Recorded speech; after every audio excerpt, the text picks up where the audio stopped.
MHB study চ্যানেলের পক্ষ থেকে সকলকে আরেকবার স্বাগতম ও অভিনন্দন। আজকের যে টপিক অর্থাৎ আইসিডিএস পঞ্চায়েত এক্সাম 2026-এর প্র্যাকটিস সেট নাম্বার 11 নিয়ে আলোচনা করব।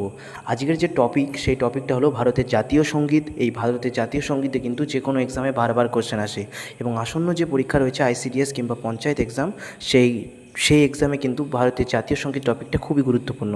সেই টপিকের উপরে যে কটা কোশ্চেন অর্থাৎ 8টা কোশ্চেন নিয়ে আজকে আলোচনা করব। চলো দেখে নিই। প্রথম কোশ্চেন, ভারতের জাতীয় সঙ্গীত রচয়িতা কে? সঠিক উত্তর অপশন খ, রবীন্দ্রনাথ ঠাকুর হচ্ছে ভারতের জাতীয় সঙ্গীতের রচয়িতা, আর বঙ্কিমচন্দ্র চট্টোপাধ্যায় হচ্ছে বন্দে মাতরম গানটির রচয়িতা।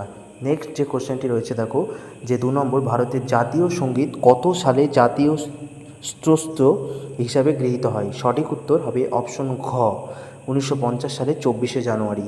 নেক্সট যে কোশ্চেনটি রয়েছে 3 নম্বর কোশ্চেনটি, যে জাতীয় সঙ্গীতটি প্রথম কোন পত্রিকায় প্রকাশিত হয়? সঠিক উত্তর অপশন গ, তত্ত্ববোধিনী পত্রিকায় প্রকাশিত হয়। 4 নম্বর কোশ্চেন, যে প্রথম প্রকাশের সময় জাতীয় সঙ্গীত কবিতাটির নাম কী ছিল? প্রথম প্রকাশের সময় জাতীয় সঙ্গীত কবিতাটির নাম ছিল অপশন গ, অর্থাৎ ভারত বিধাতা। নেক্সট 5 নম্বর কোশ্চেন, যে রবীন্দ্রনাথ ঠাকুর জাতীয় সঙ্গীতটিকে ইংরেজিতে কী নামে অনুবাদ করেন? সঠিক উত্তর অপশন গ, the morning song of India. Next যে কোশ্চেনটি 6 নম্বর কোশ্চেনটি, যে ভারতের জাতীয় সঙ্গীতে মোট কয়টি স্তবক আছে? সঠিক উত্তর অপশন গ, 5টি স্তবক আছে।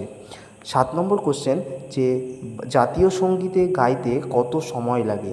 সঠিক উত্তর অপশন গ, 52 সেকেন্ড। 8 নম্বর কোশ্চেন, জাতীয় সঙ্গীত প্রথম কবে গাওয়া হয়েছিল? সঠিক উত্তর অপশন গ, 26শে জানুয়ারি 1950 সালে। নেক্সট যে কোশ্চেন অর্থাৎ লাস্ট কোশ্চেন 9 নম্বর কোশ্চেনটি, কোন সংস্থা জাতীয় সঙ্গীত গানটিকে জাতীয় সঙ্গীত হিসাবে গ্রহণ করে? সঠিক উত্তর অপশন খ, ভারতের সংবিধান সভা। তাহলে আজকের ভিডিও এই পর্যন্তই। আজকের ভিডিও কিন্তু খুবই গুরুত্বপূর্ণ ছিল। তোমরা কত নাম্বার পেলে অবশ্যই তোমরা কমেন্ট বক্সে অ্যান্সার জানিও। ধন্যবাদ সকলকে।